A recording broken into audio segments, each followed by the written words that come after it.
és meu Senhor. Céus e estrelas, tu és Criador. Nuvens e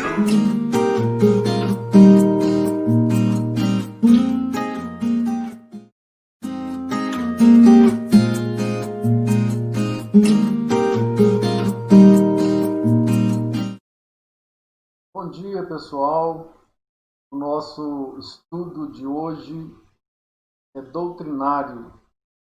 Nós vamos estudar uma das doutrinas que a Bíblia nos ensina, que é sobre o batismo infantil. Eu dou agora as boas-vindas a todos os nossos irmãos que estão acompanhando esse estudo, todos os amigos, aqueles que verão no futuro próximo. Que Deus possa nos abençoar para que possamos entender essa doutrina tão importante. No momento é importante que nós tenhamos uma Bíblia à mão para poder acompanhar aí o raciocínio, textos que serão citados. Ok? Vamos lá então, o batismo infantil é o estudo dessa manhã de domingo. As igrejas evangélicas em geral, elas se dividem com respeito a este assunto, sendo que aquelas que batizam as suas crianças são as mais antigas, chamadas de históricas, e aquelas que não batizam as crianças são as mais recentes. Aquelas que batizam são conhecidas como pedobatistas. As que não batizam as crianças, mas esperam os meninos crescerem, são chamadas de antipedobatistas. É importante que notar aí um dado histórico, é que a questão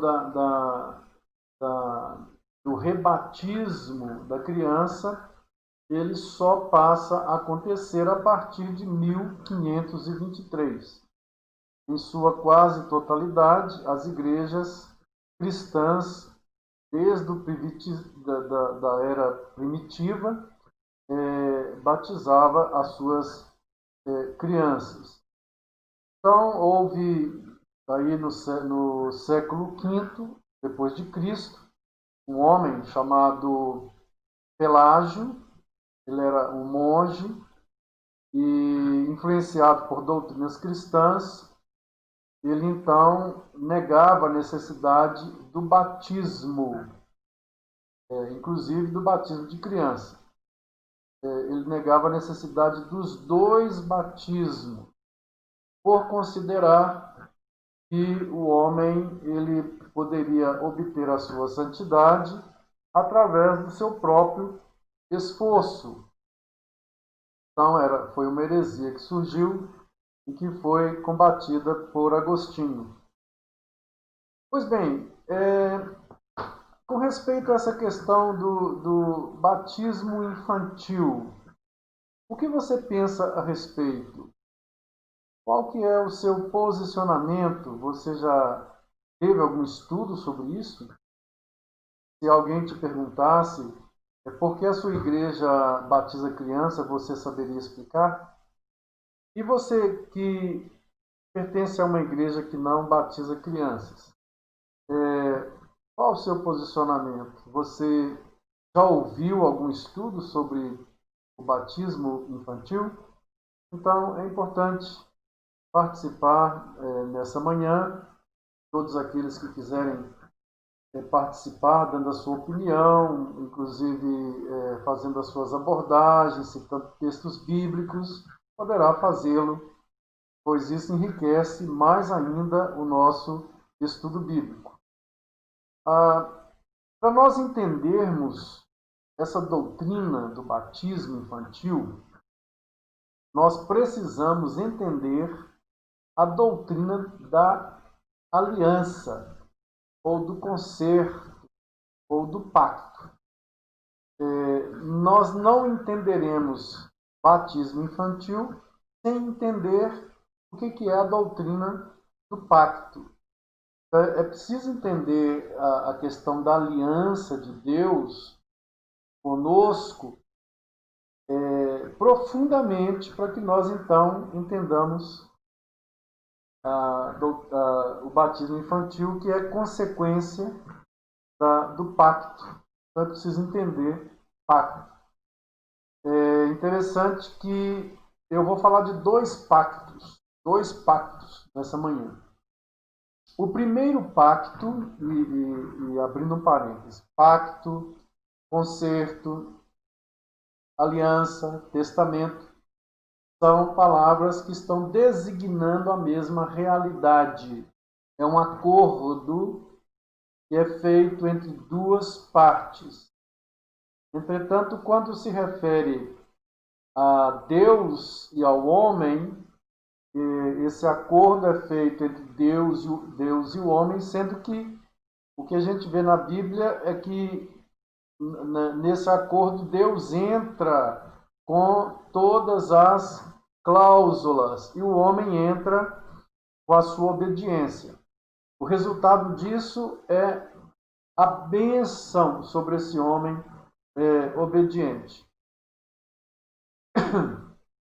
Então, eu vou falar sobre a primeira aliança, o primeiro pacto. São dois, tá? São dois, concernentes à nossa salvação. Então, o primeiro pacto, ele foi feito antes que existisse qualquer mundo onde há tempos, onde há espaços, onde há esse tempo cronológico, onde há criação, onde há universo.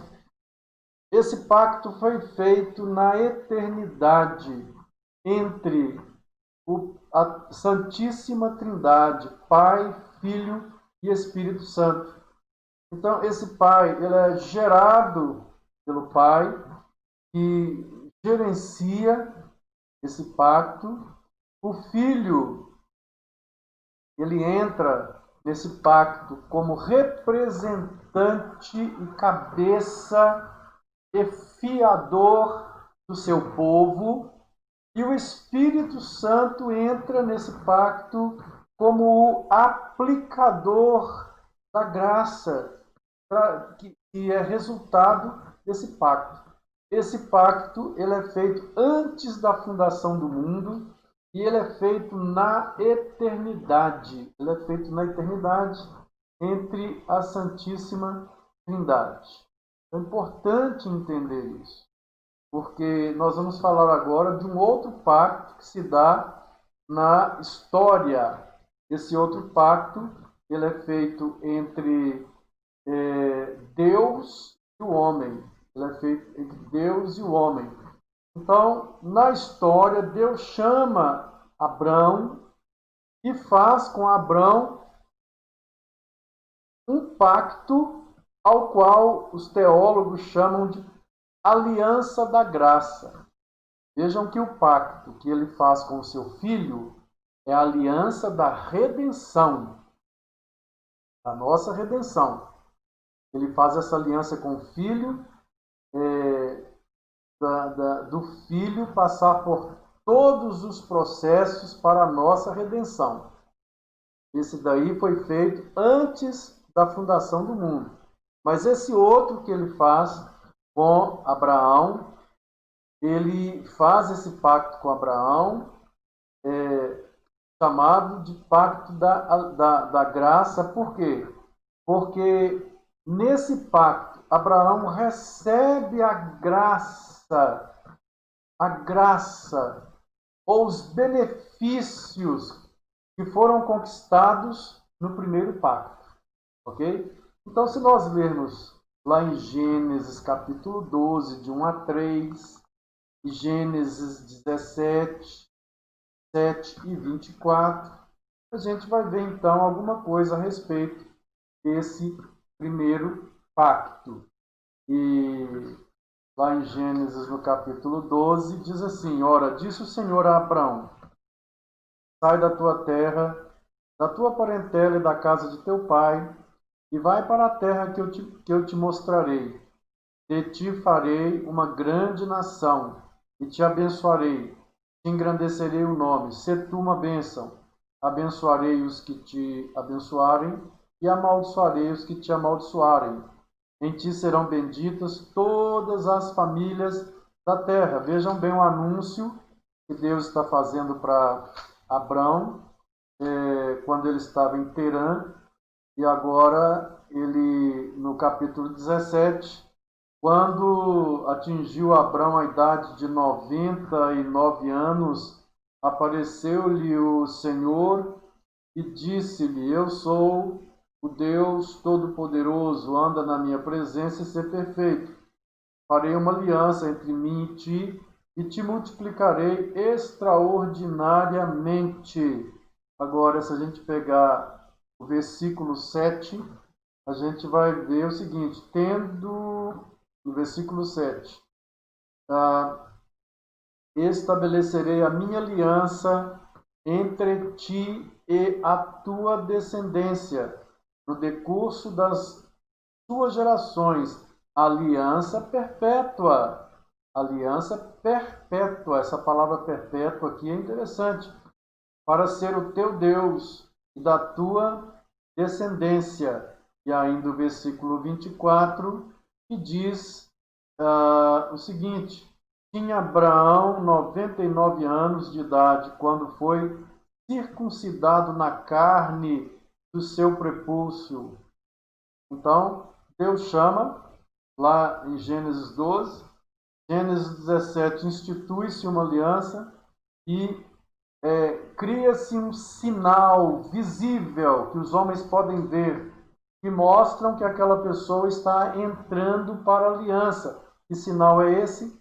Esse sinal é a circuncisão. A circuncisão. Pois bem, Abraão, então, Abrão, que quer dizer pai excelso, passa a ser chamado de Abraão, que quer dizer pai de multidões. De multidões. E ele se torna o pai da fé, o humano do qual Deus vai tirar o seu povo prometido a seu filho na aliança da redenção. Então, a aliança da redenção, os benefícios dela, aquela aliança que eu disse que foi feita entre a Santíssima Trindade para a nossa redenção, na qual cada pessoa da Santíssima Trindade tem um papel. O Pai administra, o Filho se submete ao Pai,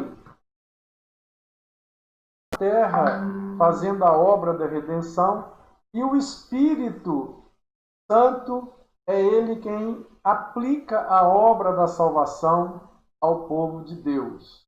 Ao povo de Deus. Vamos caminhando então, porque a gente precisa entender bem este assunto.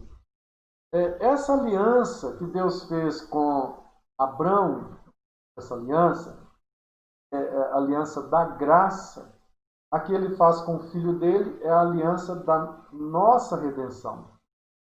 O filho se apresenta numa aliança eterna com o Pai para cumprir toda a trajetória e o processo para a nossa redenção, que envolve o quê? Humilhação. Deus se humilha, se encarna. Obediência a toda a lei de Deus e morte numa cruz pelos nossos pecados. Isso é a consistência da parte do Filho. Em compensação, é prometido a ele que Deus vai lhe dar um povo como a areia do mar. Um povo tão grande, como as estrelas dos céus, o número, como a areia do mar. E Deus também prometeu que o Espírito viria para cumprir ou aplicar, chamar esse povo e aplicar a salvação na vida desse povo. Agora, essa aliança da redenção, a dispensação da graça e da salvação que vem dessa aliança, se dá, a administração dessa graça e dos benefícios dessa aliança, ela vai se fazer em duas dispensações. Deus vai dispensar a graça provinda dessa redenção em duas dispensações. A primeira dispensação, conhecida como a dispensação da lei, e a segunda dispensação, conhecida como a dispensação do Evangelho. Então, se nós lermos, por exemplo, lá em Romanos, no capítulo 11, versos 17, 18, você pode acompanhar aí na sua Bíblia, Romanos 11. Vamos ver o que diz lá, em Romanos 11, 17, 18.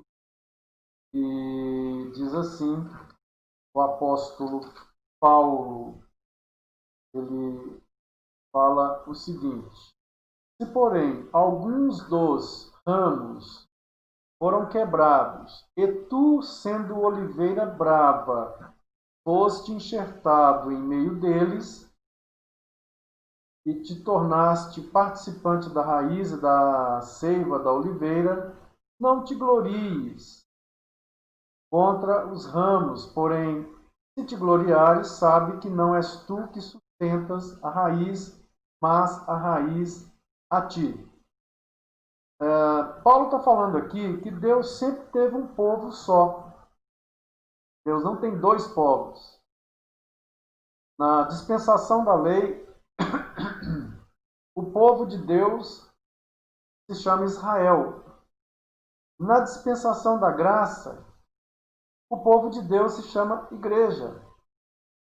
Então, o povo de Deus na dispensação da lei é Israel e todos aqueles que se converterem. O povo de Deus na dispensação da graça, ou do Evangelho, se chama igreja, inclusive judeus que se convertem.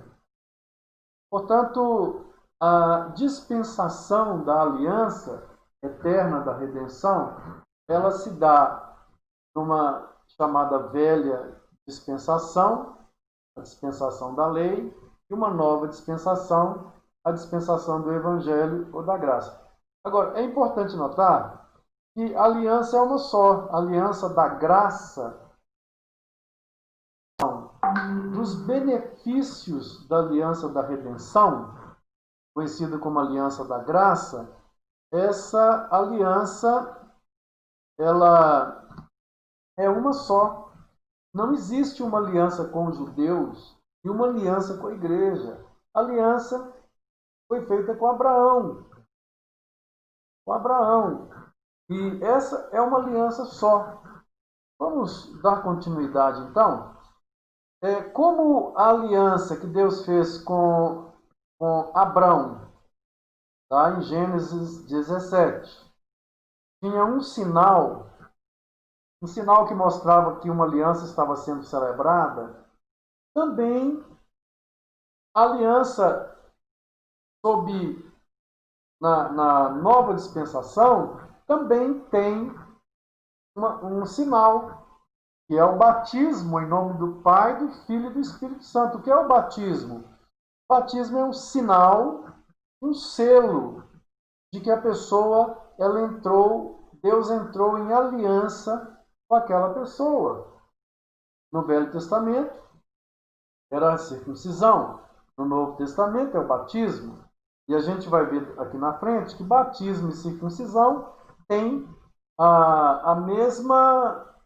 o mesmo significado, somente as formas externas são diferentes, mas no bojo, no interior, o significado é o mesmo significado. Então vejamos que na antiga dispensação da aliança, da redenção, ou chamada aliança, essa dispensação se chama aliança da graça, para não confundir, aliança da redenção, feita entre a Santíssima Trindade. Aliança da graça, feita com Abrão. Aliança da redenção, o Filho se apresenta para ser o nosso fiador, para ser o nosso cabeça, como nosso cabeça e representante e fiador na aliança da redenção. Então ele adquire uma redenção eterna para nós. Na aliança da graça, Deus está dispensando sobre nós, ou derramando sobre nós, essa redenção eterna, não somente pela graça, mediante a fé. E isso não vem de vós, é um presente, é um dom. Dorian, é um dom de Deus.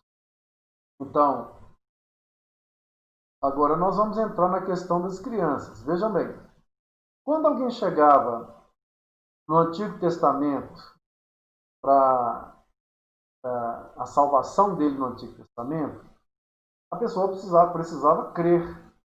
Então vejamos, Abrão, ele foi salvo porque ele guardava a lei ou porque ele creu? Porque ele creu. E a salvação sempre foi pela fé. A salvação nunca foi porque alguém guardou a lei. Ela sempre foi pela fé. O justo viverá pela fé. Então, quando um adulto se convertia e vinha a Deus naquela época, ele recebia o sinal da aliança com Deus, o sinal da aliança da graça. Ele recebia esse sinal. Mas, se ele tinha filhos, até bebê, colo, essas crianças recebiam o mesmo sinal que o adulto recebia, mas a criança não podia crer. O adulto precisava crer em Javé para ser salvo. Os adultos precisavam crer. E se eles criam, eles professavam a fé deles e eram circuncidados. Recebiam o sinal da aliança da graça que Deus fizera com Abrão. Agora, a criança, os seus filhos, recebiam também o mesmo sinal, mas elas não podiam crer. Então guardem bem isso, porque na antiga dispensação da pacto, da aliança, as crianças recebiam o mesmo sinal que o adulto recebia, porém, o adulto precisava crer. Já a criança, ela não tinha como crer, mas recebia, fazia parte do povo de Deus e era selada com aquele sinal da aliança. Uma outra questão muito importante que não podemos deixar passar aqui é que a circuncisão era um sinal visível que representava uma circuncisão espiritual. Então notem que o significado da circuncisão é de purificação. É de purificação. Eu anotei aqui uma questão importante sobre a circuncisão, é que ela trazia em si um significado de purificação. E havia então a circuncisão externa feita pelo homem, mas havia a circuncisão interna, espiritual, feita não por mãos humanas, mas pela mão de Cristo. Essa circuncisão interior, ela era feita no espírito, era o despojamento da imundícia. E se nós lermos lá em Deuteronômio, capítulo 10, no versículo 16, veja uma reclamação que Deus diz para aquele povo que era circuncidado na carne, mas era incircunciso de coração. O versículo 16, ele diz o seguinte, vejamos: circuncidai, pois, o vosso coração, e não mais endureçais a vossa cerviz. Deus está falando para aquele povo que tem uma circuncisão interior que é simbolizada, representada pela circuncisão exterior. E também em Jeremias, capítulo 4, no versículo 4, nós podemos encontrar novamente Deus falando com aquele povo a respeito dessa circuncisão interior ou espiritual. E diz assim Jeremias: circuncidai-vos para o Senhor, circuncidai o vosso coração, ó homens de Judá e moradores de Jerusalém, para que o meu furor não saia como fogo e arda, e não haja quem o apague por causa da malícia das vossas obras. Circuncidai o vosso coração. Então, a circuncisão, ela tem o mesmo valor espiritual que o batismo tem no Novo Testamento. Por exemplo,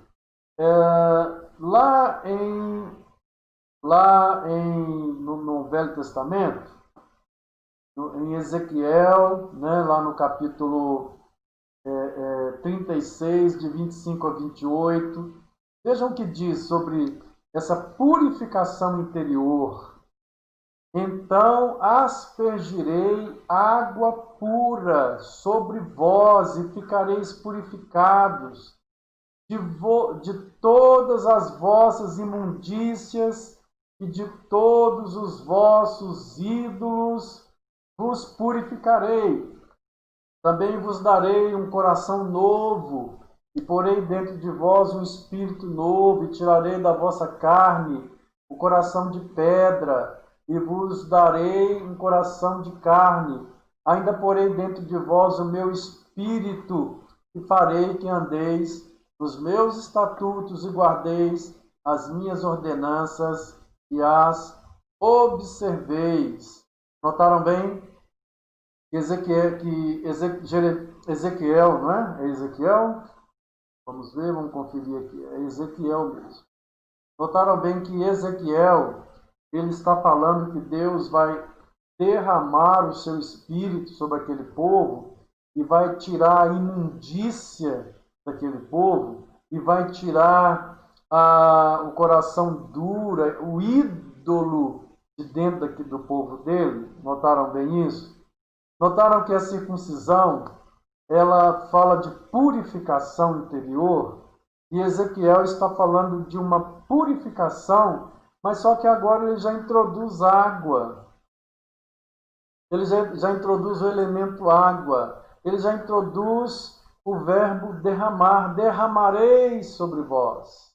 Água pura sobre vós. E se nós lemos lá em Colossenses, capítulo 2, versos 11, nós vamos ver o seguinte, Colossenses 2:11, que Paulo fala que Cristo também circuncida. Então, vejamos lá Colossenses 2, que diz assim: nele também, quer dizer, em Cristo, fostes circuncidados, não por intermédio de mãos, mas no despojamento do corpo da carne, que é a circuncisão de Cristo. Você já foi circuncidado por Cristo? Pois eu já fui circuncidado por Cristo. Mas como que se dá a circuncisão de Cristo? Então Paulo, no versículo 12, ele diz: como é que é essa circuncisão que Cristo faz? Tendo sido sepultado juntamente com ele no batismo, no qual igualmente fostes ressuscitados, mediante a fé no poder de Deus que o ressuscitou dentre os mortos. Então Paulo fala que a experiência do batismo e a experiência da circuncisão ocorrem no mesmo instante e significam a mesma coisa. Morte para o que é velho e uma nova vida. Em outras palavras, purificação de toda imundície, como diz lá em Ezequiel. Note que aqui Paulo não está falando da forma do batismo, que o batismo tem que ter essa forma ou aquela. Não está falando. Ele está falando aqui do que é o batismo que Cristo faz. É como se nós morrêssemos para o pecado e ressuscitássemos para uma nova vida. Não tem nada a ver com forma, mas tem a ver com o que está lá em Tito, capítulo 3, versos 5 e 6. Notem bem que até agora nós estamos vinculando a circuncisão ao batismo. Deus mandou circuncisar o interior, não só o exterior, o sinal. Ezequiel fala de água, Isaías fala: derramarei água pura sobre vós, derramarei o meu espírito. Ezequiel diz que ao derramar esse espírito, essa água pura, ele nos daria um novo coração, uma nova disposição, um novo ser, um novo nascimento. E agora nós chegamos em Tito, no capítulo 3, versos 5 e 6. Atentem se você está com a Bíblia aberta. Tito 3. Eu vou ler o verso 4 também, para entender melhor. Diz assim: quando, porém, se manifestou a benignidade de Deus, nosso Salvador, e o seu amor para com todos, não por obras de justiça praticada por nós, não por boas obras, mas segundo a sua misericórdia, Ele nos salvou. Ele nos salvou. Aí Paulo vai explicar como é que Ele nos salvou. Mediante, através de, pelo, lavar regenerador e renovador do Espírito Santo, que Ele derramou sobre nós ricamente por meio de Jesus Cristo, nosso Salvador. Olha aqui, não foi por obras que nós fomos salvos, mas Paulo fala assim que, segundo a misericórdia dele, Ele nos salvou mediante um banho que nos foi dado quando Ele derramou sobre nós o seu Espírito. Então, vamos por partes. Vamos lá. Deus chama Abrão, Deus faz um pacto com Abrão, Deus circuncida Abrão, Deus manda que Abrão seja circuncidado, mas ao mesmo tempo Deus circuncida o coração de Abrão, porque Abrão é o pai da fé. Outra questão, todos aqueles que vão ser salvos no Antigo Testamento são salvos pela fé. E quando eles creem, eles têm que passar por uma liturgia. Eles têm que passar por um momento em que, diante de outros, são circuncidados. Como sinal da aliança para a qual eles estão entrando. Estão fazendo agora parte do povo de Deus, pertencem a Deus.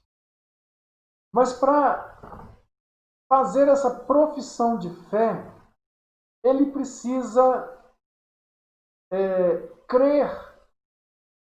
E então recebe o sinal da circuncisão. Mas o seu filhinho recebe o mesmo sinal da circuncisão, mas não pode crer. Mas se faz membro do corpo do povo de Deus da mesma forma. Então nós entramos no significado da circuncisão, que é purificação. E Deus manda o povo circuncidar o interior. Deus diz para eles que é necessário uma circuncisão interior, da qual a exterior é apenas símbolo e representação. Isto é, a circuncisão exterior ela é feita pelo homem, pelo ministro, pelo sacerdote. Mas a circuncisão interior ela é feita pela mão de Cristo, que é o novo nascimento, a purificação. Como é que se dá essa purificação? Quando Deus nos lava com o seu Espírito, quando Deus nos purifica com o seu Espírito. E isso no Novo Testamento se chama batismo com o Espírito Santo. A obra da salvação é gerada em nós quando somos batizados com o Espírito Santo. Quando ele vem e é derramado sobre nós abundantemente, nos lava e nos renova e nos regenera. A palavra regenerar aqui em Tito 3, 5 e 6 é a mesma que Jesus usa lá em João 3, 3 e 5. Nascer de novo, nascer do alto. Resumindo, a circuncisão é uma operação interior de Deus que faz o homem nascer de novo. Já o batismo é uma operação interior de Deus mediante o derramar do Espírito que lava e faz o homem nascer de novo. É a mesma experiência, tanto numa dispensação da aliança, como noutra dispensação da aliança. Mas alguém pergunta, mas espera aí, as mulheres, como é que elas faziam para entrar no povo de Deus? Pois elas não podiam ser circuncidadas. Então notem bem que as mulheres, muito embora não pudessem receber o sinal da aliança, elas recebiam quando seu pai recebia. Então, quando o pai recebia, o pai representa na teologia do Antigo Testamento, representa toda a sua família, representa as suas filhas, a sua esposa. Então, a criança, no caso do sexo feminino, ela já nascia fazendo parte do povo de Deus. Mas por que o menino recebia a circuncisão? O menino recebia porque havia uma ordem direta de Deus que a criança até com 8 dias de vida deveria receber o sinal da aliança, ou então seria retirada do povo de Deus. Havia uma ordem direta para que as crianças do sexo masculino recebessem a circuncisão. Se nós formos analisar na nova dispensação da aliança, como na velha, a igreja da nova dispensação, ela é formada de gentios e de judeus. A igreja foi implantada em Cristo, que é a videira ou a oliveira verdadeira. Tanto o judeu do Antigo Testamento, a igreja de Deus, na velha dispensação, como os gentios na nova dispensação, eles foram plantados em Cristo Jesus. Então, a igreja de Deus, ela existe desde Abraão. A igreja de Deus, ela inicia em Abraão. É aí que inicia a igreja de Deus. Deus não tem dois povos, judeu e igreja. O Novo Testamento é muito claro para mostrar isso. Basta dar uma lida corrida nas cartas do apóstolo Paulo, nos evangelhos, que a gente vai ver que Deus, ele não tem dois povos. Deus tem um povo só. Os dois, judeu e igreja, formam um povo só, batizado no mesmo corpo de Cristo, formando um corpo só, formando um povo só, formando somente uma igreja. Então não há no Novo Testamento essa divisão que costumeiramente algumas pessoas fazem por aí afora. Abraão, e depois na aliança Abraão, ele é o pai da fé. Ele é o pai da fé. E Abraão, ele é tanto pai de Israel carnal, como pai de Israel espiritual. Ele é, no Novo Testamento, Paulo vai falar que Abraão, que nós participamos, nós que somos igreja, participamos da bênção de Abraão, ou do mesmo pacto que Deus fez com Abraão, nós participamos dele. Então, se nós lermos, por exemplo, lá em Gálatas, no capítulo 3, de 6 a 9, nós vamos ver qual é a visão que o apóstolo Paulo tem sobre ou a respeito da aliança que Deus fez com Abraão. Qual é essa visão? Vamos lá, então vamos ler a palavra. Vamos na palavra.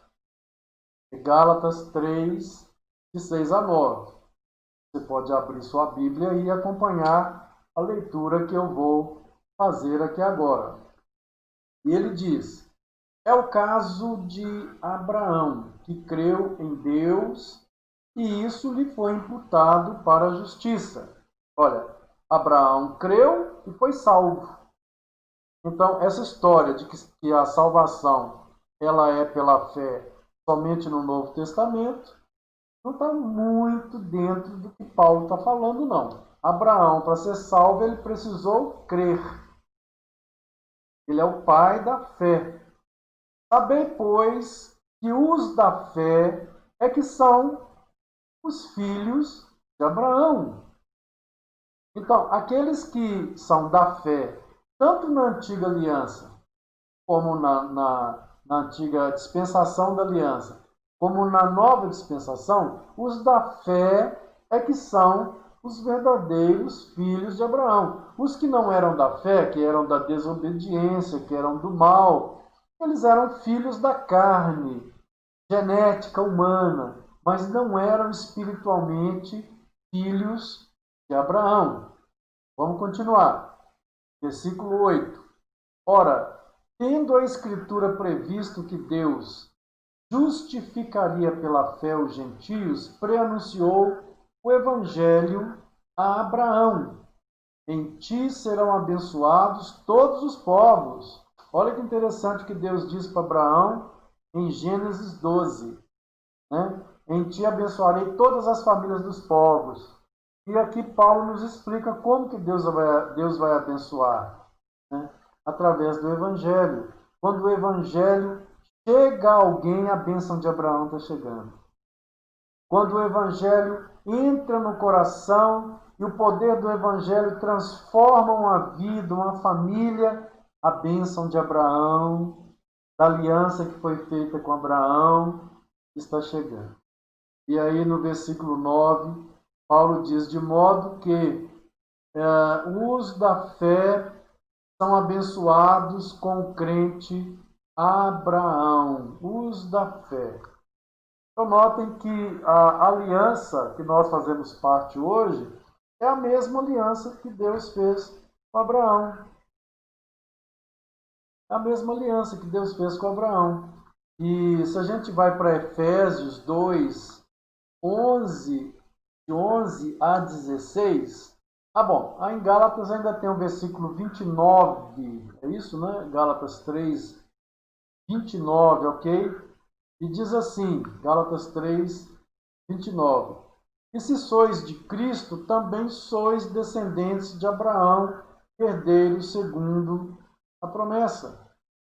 Se eu sou de Cristo, eu sou de Abraão, porque quem é o descendente de Abraão, segundo o apóstolo Paulo? É Cristo.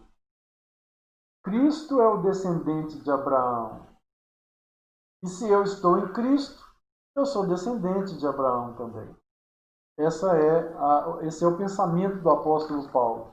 Se nós caminhamos aí um livro para frente, uma carta para frente, Efésios 2, de 11 a 16, a gente vai ver o seguinte, notem bem. Portanto, lembrai-vos de que outrora vós, gentios na carne, chamados incircuncisão, por aqueles que se intitulam circuncisos na carne, por mãos humanas, naquele tempo estáveis sem Cristo, separados da comunidade de Israel e estranhos às alianças da promessa, não tendo esperança e sem Deus no mundo, mas, agora em Cristo, vós que antes estáveis longe, fostes aproximados pelo sangue de Cristo, porque ele é a nossa paz, o qual de ambos, quer dizer, de judeus e gentios, fez um, e tendo derribado a parede da separação que estava no meio, a inimizade, aboliu na sua carne a lei dos mandamentos na forma de ordenança, para que dos dois criasse em si mesmo um novo homem, fazendo a paz e reconciliasse ambos, judeus e gentios, em um só corpo com Deus, por intermédio da cruz, destruindo por ela a inimizade. Está muito claro. Está muito claro que Cristo uniu judeu e gentio, formando uma só igreja, um só povo. Deus não tem dois povos. Deus tem um povo em Cristo. Se o judeu se converter, ele é povo de Deus. Se o judeu for circuncidado pela mão de Cristo, ele é povo de Deus. Se o gentio se converter, ele é povo de Deus. Então vamos caminhando aí para frente, né? Porque embora o Novo Testamento fale de duas alianças, a velha e a nova aliança, somente existe uma aliança, a da graça, que é a dispensação das graças adquiridas pelo Filho de Deus na aliança da redenção. Existe essa terminologia da velha aliança, da nova aliança, se referindo à dispensação. É a mesma coisa.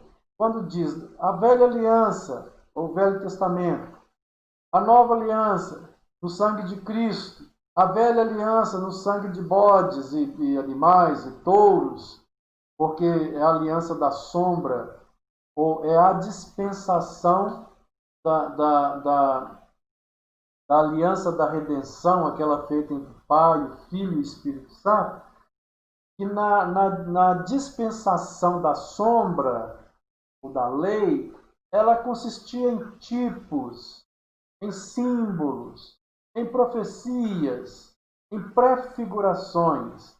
Mas essa aliança da redenção, na nova dispensação, em Cristo Jesus, é a realidade prefigurada pela dispensação antiga. Então, quando diz nova aliança no sangue de Cristo, está dizendo que a aliança da redenção foi revelada plenamente. Isto é, vejam bem, a aliança da redenção feita entre a Santíssima Trindade para a nossa redenção. A aliança da graça é resultado daquela outra, feita com Abraão. Mas chega no momento em que a aliança da redenção, ela se mostra historicamente, o Filho fazendo a parte dele. Aquela parte que ele entrou como fiador, aquela parte que ele entrou como representante de cabeça do seu povo, na eternidade, naquele pacto entre a Trindade. Agora aqui na terra, ele está cumprindo plenamente.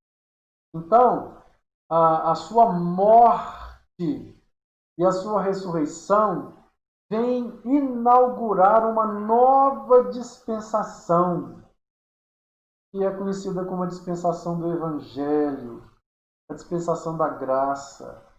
E esse raciocínio é o que Paulo usa lá aos Gálatas, que a dispensação antiga, ou da lei, a dispensação da aliança da redenção na antiguidade, serviu como um pedagogo, como um aio para nos trazer a Cristo Jesus. Agora, sob a nova dispensação, nós estamos debaixo da graça, da plena revelação da graça. E no Novo Testamento, os escritores do Novo Testamento chamam de nova aliança, tanto se referindo à aliança da redenção no seu cumprimento histórico, como à plenitude da graça que vem desse cumprimento histórico do pacto eterno de Deus, do pacto eterno de Deus. Notem bem que eu vou voltar daqui a pouco para a gente ver alguma coisa mais sobre a aliança da redenção, alguns textos que eu pulei, mas eu vou voltar daqui a pouco. Os sacramentos da antiga dispensação eram a circuncisão e a Páscoa. A circuncisão era aquele ritual de admissão do pecador convertido e seus filhos à aliança abraâmica, ou à aliança da graça. A Páscoa era o ritual que simbolizava e selava a morte do cordeiro e suas bênçãos na vida do salvo. Então, atentem bem. Ninguém duvida que a Páscoa ela se cumpriu no Calvário. E ninguém duvida que a Santa Ceia é um tipo, ou é um símbolo do que foi feito no Calvário. Não há dúvida, não há dúvida. Agora, se a Páscoa tipifica a morte do Cordeiro, que é simbolizada na Santa Ceia, a circuncisão tipifica a purificação que é feita na vida de uma pessoa pela mão de Deus, a circuncisão interior, que é simbolizada no batismo. Então, se na antiga dispensação havia as formas externas da circuncisão e a morte de um cordeiro, na nova dispensação da aliança, essas mesmas realidades se apresentam como batismo, como também a Santa Ceia. É muito claro a visão disso tudo aí.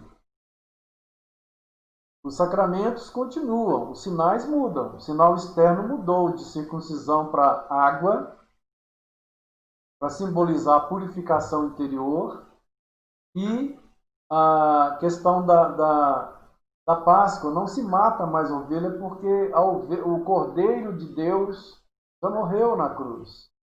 Mas nós nos lembramos daquela morte comendo pão e bebendo vinho. Nós não comemos mais cordeiro com ervas amargosas, não, mas mudou o sinal, os sinais mudaram. Não é mais circuncisão, corte do prepúcio, é água, indicando a purificação e a transformação. Não é mais comer uma ovelha, um cordeiro, mas é comer pão e beber vinho. Então, essas questões são realmente importantes para a gente entender essa questão aí do batizado. Pois bem, eu quero ler alguns textos aqui e para terminar esse estudo, essa primeira parte, que nós vamos ter outra parte no domingo que vem,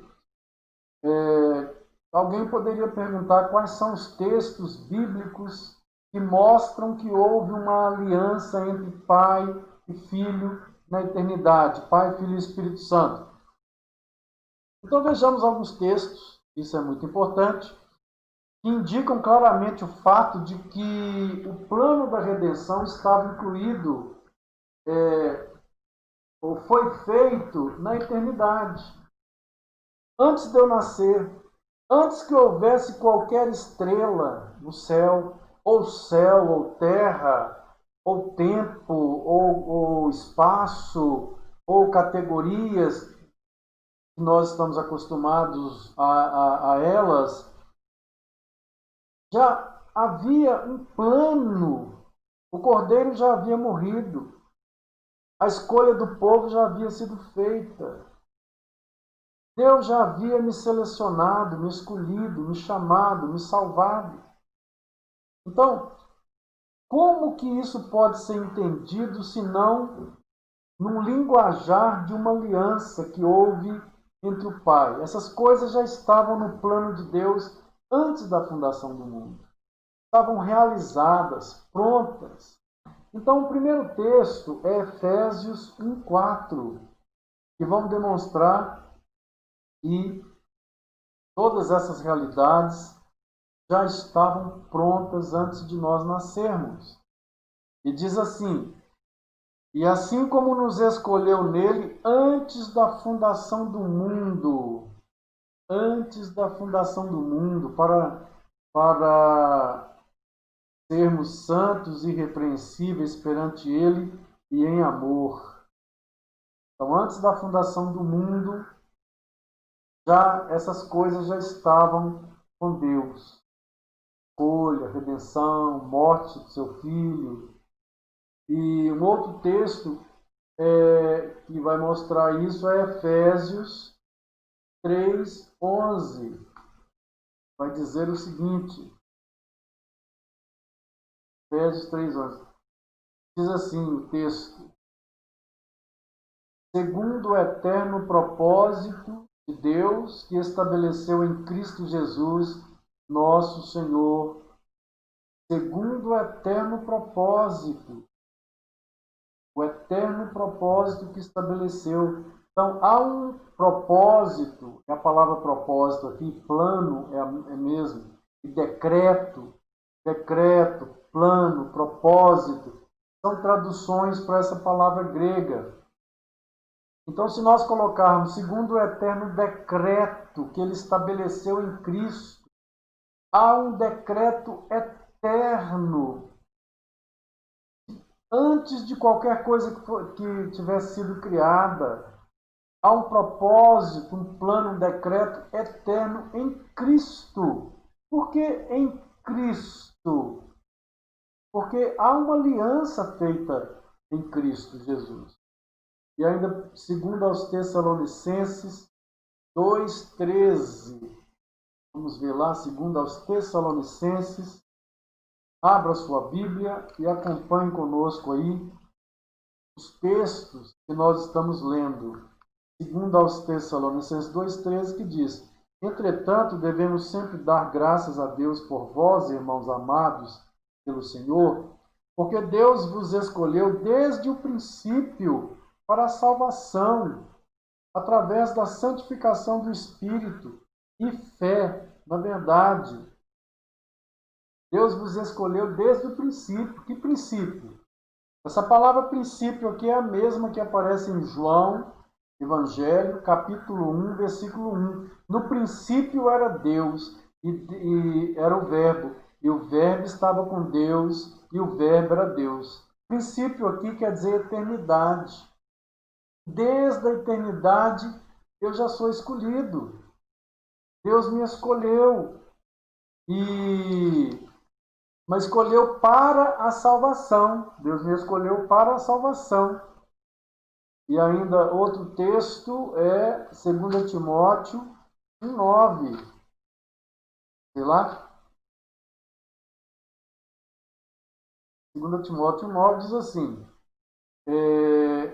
que nos salvou e nos chamou com santa vocação, não segundo as nossas obras, mas conforme a sua própria determinação e graça, que nos foi dada em Cristo Jesus antes dos tempos eternos.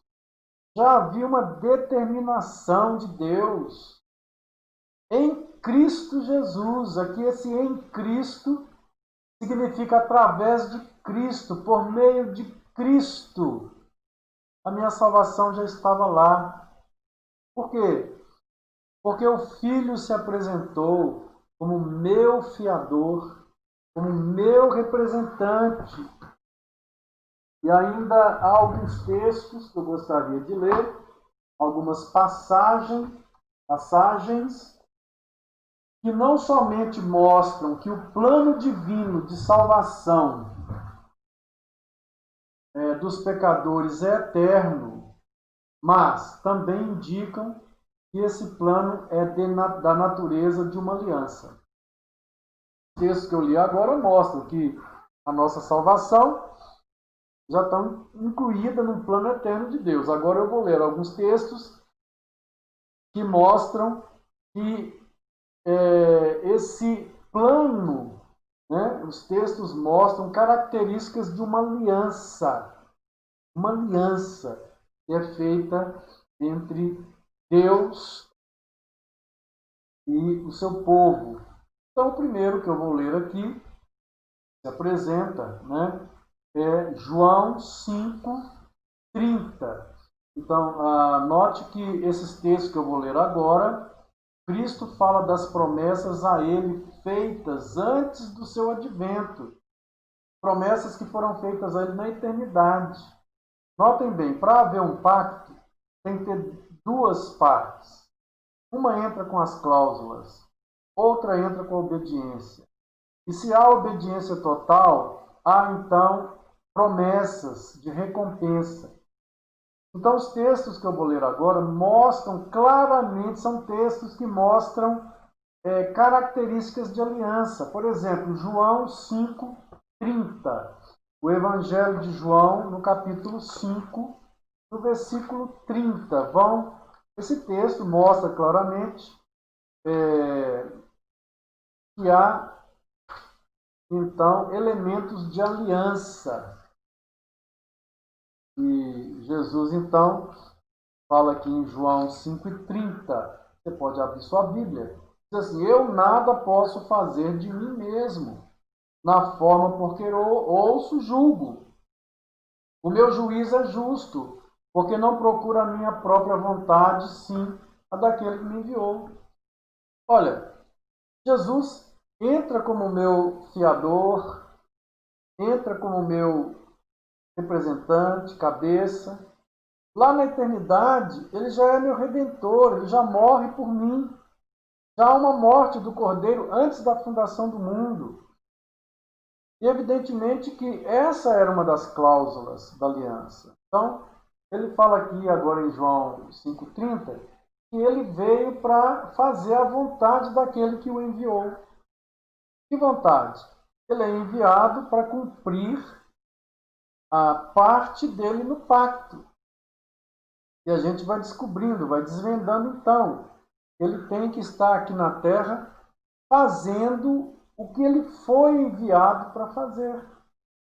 E antes de ser enviado, há então um acordo entre ele, o Pai, de que ele vai ser enviado para fazer aquilo. Isso são elementos pactuais. Nós não temos como fugir disso. São elementos que mostram que houve um acordo entre os dois, um plano. Houve um pacto, uma aliança para a nossa redenção. E o outro texto é João 5:43, que diz o seguinte: eu vim em nome de meu Pai, e não me recebeis.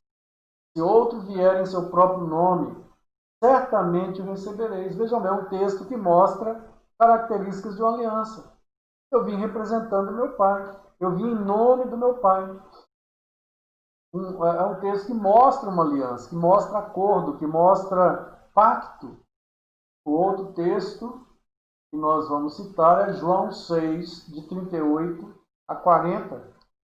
Diz assim: porque eu desci do céu não para fazer a minha própria vontade, e sim a vontade daquele que me enviou.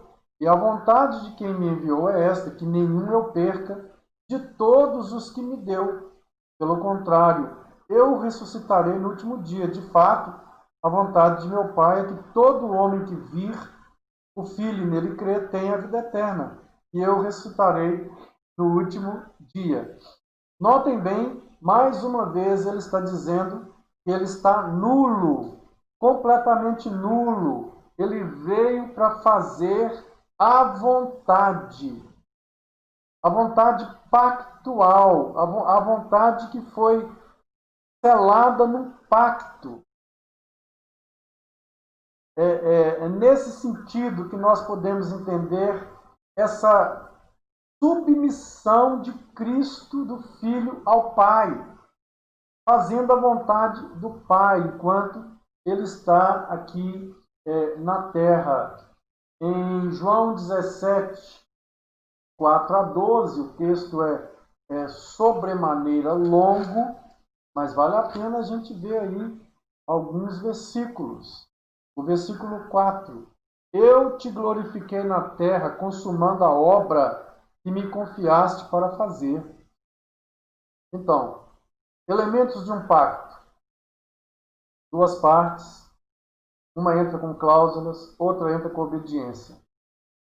Se essa que entra com obediência cumpre todo o papel dela, promessas são feitas de coroar essa que cumpriu as cláusulas de todas as bênçãos possíveis. Todo pacto na Bíblia tem essas partes. E aqui Jesus está falando no 17,4: eu te glorifiquei na terra, consumando a obra que me confiaste para fazer. E agora glorifica-me, ó Pai, contigo mesmo, com a glória que eu tive junto de ti antes que houvesse mundo. O que ele está falando? Eu obedeci, eu cumpri minha parte toda. Agora, glorifica-me com a glória que eu tive antes da fundação do mundo. Quer dizer, faz parte das promessas do Senhor. Faz parte das promessas do Senhor. E a gente vai continuando em João 17, porque o texto é muito longo, eu não vou ler ele todo, mas há muitas questões aqui que vão mostrar um texto com um linguajar de pacto. Em Romanos 5, de 12 a 21, ele é claramente considerado o chefe representativo, isto é, o chefe de uma aliança. Romanos 5, de 12 a 21. E em 1 Coríntios 15, 22 também. Eu vou ler apenas 1 Coríntios 15, 22, mas o texto de Romanos pode ser analisado. Romanos 5, de 12 a 21. Eu vou ler 1 Coríntios 15, 22. Vejamos lá. Diz assim: porque assim como em Adão todos morrem, assim também todos serão vivificados em Cristo. Todos serão vivificados em Cristo. Pois bem, nós vamos chegando aqui ao final do nosso estudo sobre o batismo infantil. Nós vimos aí, né, que aquelas igrejas que batizam os seus filhos, elas têm um entendimento sobre aliança. Não é possível entender batismo infantil se nós não entendemos aliança. Deus fez uma aliança eterna com seu Filho, e nós denominamos essa aliança de aliança da paz ou aliança da redenção, em que o Filho ele é o nosso representante, é o nosso cabeça e é o nosso fiador.